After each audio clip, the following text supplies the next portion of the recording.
everyone, my name is Tamara Chambers, and this is Tamara's Never Seen, and today I am watching Howl's Moving Castle. I went into this knowing that I was going to enjoy at least the tone, the style of it.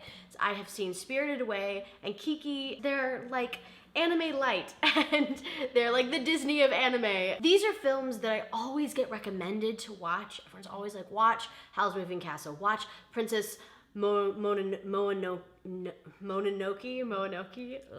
It's also so unique and original. Usually for these, at least lately, I've been trying to kind of dress up for them in some kind of way. And for this one, I didn't know a character to dress as, or like even give like a slight nod to. So I'm literally wearing a Star Wars dress, because I don't know. Let's get into this. I can't wait to talk about it.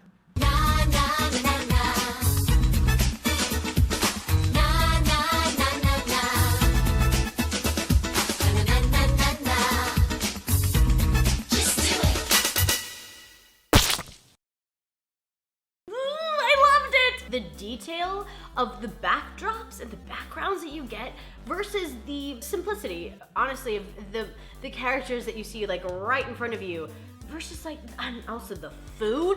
Oh, I want to eat everything that's on screen. I haven't eaten in all day. I can't wait. Can't mess up the lipstick, you know what I mean? You know what I'm saying? You know what I mean? I thought the story was really cool, really weird. The biggest thing I took from it was the piece that our lead character got when she was turned into an old woman. And some of the lines she says as an old woman were just so beautiful. And I was talking to my friend about this, that like, I have a fear of growing old, and this almost kind of remedied that, like to a certain extent. Compared to watching Top Gun last week, this was just a breath of fresh air in the writing department. Though I will say there are a few questions I still have. Maybe it just takes rewatching. There's not much consistency in why she is an old woman. She is because of the spell, but she like goes in and out of being an old woman and a young girl a lot throughout the film, and there's not really a consistent answer for why. You can say that maybe it's her least stressed moments that she like turns back into a girl, or like if she's not thinking about it. Our main character is named Sophie, and she doesn't think of herself as a beautiful person, and she thinks she's pretty plain, and she runs this gorgeous hat shop that I just adore. And she's walking down the street, and these two guards come up to her and start hitting on her heavily in a gross way. One of them literally says, "I like her better when she's scared." And that's gross. And then Howl shows up and helps her, and he's got an amazing cape and incredible hair and jewelry and powers. And I'm like, yes, more of Howl. As much Howl as we can get. She's kind of warned that if you are hanging out with like a wizard or a witch, that you can steal your heart, or you can get a spell put on you, and it's like not a good thing, so be careful, be careful. And she's just like, I mean, it was sick, ma'am. She's closing down the hat shop and she's alone, and this woman comes in, this wicked witch comes in and curses her because she loves Howl and also wants something from Howl. So she curses Sophie, our main character, and turns Sophie into an old woman, and it's terrifying. Can you imagine that? One moment you're your age and the next moment you're like 60 years older? I can't imagine that. Life. I feel like a hippie with these bell sleeves. But then she just accepts it. She's like, you know, she takes a moment to be like, well, that's craisins, that's nuts. And then she's like, all right, well, I guess I'll just make the best of it. Good day, everyone. Goodbye, mother. Goodbye forever. And just leaves. So she's going out and she's looking for a witch or a wizard who can reverse this spell. And she runs into a scarecrow who has been cursed. And he is so adorable, yet creepy. He's my favorite story arc in the whole thing. I loved everyone's, but he was just so endearing and sweet, and such a lovely, kind friend. But he's creepy as hell. Like, he's like this lifeless thing, and his fingers are like creepy. In my head, I'd be scratching while my thoughts are busy hatching. If I only had a brain. Okay, I'm sorry, that was aggressive.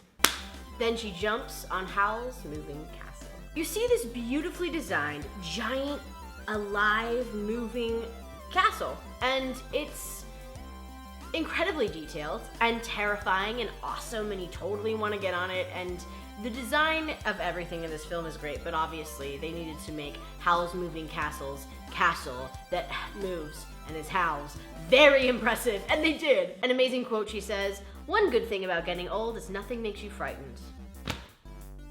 That is a good thing about getting old. I should have sang a lion song about courage. Ooh, I can't do a lion. Then you meet the fire character. Billy Crystal plays this fire. Peeta from Hunger Games plays the little boy character, who I also just adore. The whole group of Howl and Peeta, I'm just gonna call him Peeta because I forgot his name. I don't know anyone's names. The fire, and then Sophie. It's just such a good grouping. And eventually you even get the witch and this dog, and it's really lovely and well balanced. So part of the curse that was put on her is that she can't talk about the curse that's put on her. So she's here to get it reversed, but she can't talk about it. So until she can figure out a way to reverse it, she is going to pose as the cleaner on Howl's Moving Castle. Howl has some incredible quotes. My favorite is, "I don't see the point of living if I can't be beautiful." And then right after that, Sophie's like, "I've never been beautiful in my whole life." And they're both so relatable. Then Howl says, "I can't stand how scared I am." Some of the quotes are just so sweet. Like, yeah, thank you for saying these things out loud to children. They need to hear this, also adults. So at this point, Howl is very scared. There's a lot of war going on, but he also isn't like the hero that they all need. Sophie is. Sophie is like by far the hero of this story. I love the kind of struggle with Howl, where he's like this scared guy and he's kind of fighting his own demons inside of him, and he's turning into a bird monster. And is he heroic, or is he a selfish man-child? And he's becoming heroic because of Sophie, and she's helping him so much, and he's falling in love with her, and she's falling in love with him. I wrote, Sophie has a Rosemary's Baby hair moment, and we love it. This is an impossible movie to explain, but the witch steals Howl's heart like a selfish bitch. Is what I wrote in the heat of the moment. Sophie says, "I just can't seem to stop crying." Relatable. The war is over. Howl's heart is retrieved. Turnip Head is turned back into a human because he was cursed, and he says that he's in love with Sophie, and she's like, "Sorry man, but I'm in love with Howl." And he's like, "It's okay, it's cool, I'll go stop the war now," because he's a prince of some shit. It's amazing. Oh my god, this is my fave Studio Ghibli movie. I'm so excited you're doing this. Prediction: you will fall in love with the art. How could you not? And want to watch every Studio Ghibli movie ever made, which is a good idea. Also, Howl's a drama queen. Yes, yes, yes, and yes. Howl is a drama queen. I do want to watch them all. And the style and just absolute, complete artistry of this film is just stunning. And again, I said this a lot, but it's weird, and I love it. Grandma Sophie is the best. Honestly, some of her quotes truly, like, dug deep in my heart and helped me as a person. With like coping with getting older. Such an incredible movie. You'll love that Sophie doesn't behave like a damsel even as things get weirder and weirder. I do. I also don't usually love the trope of like, "I've never been beautiful," when you're clearly beautiful, but you really get the sense that she does not think that she's pretty at all, and that she's cool with that. She's like, "Yeah, I'm just a plain Jane. That's cool.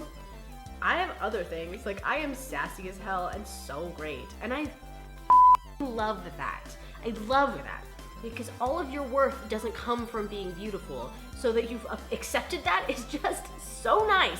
And even when she's like 80 years old, she's like, "Yeah, cool, whatever. Let me just like get this job real quick cleaning this sorcerer's house, and then, you know, fall in love with him." It's awesome. You'll be confused by the inconsistency in Sophie's curse throughout the movie. Yes. That's the only thing I have with this film that I feel like could have been remedied with just like a little bit of story, where they give so much story to so much else. Just tell me why? But that is also kind of cool, because I had a really nice conversation about it afterwards. Like, why do you think this is? And I really enjoy that too. Thank you so much for watching. Next week, I'm watching Braveheart for the first time. I'll see you guys then. Bye! That's just life, man.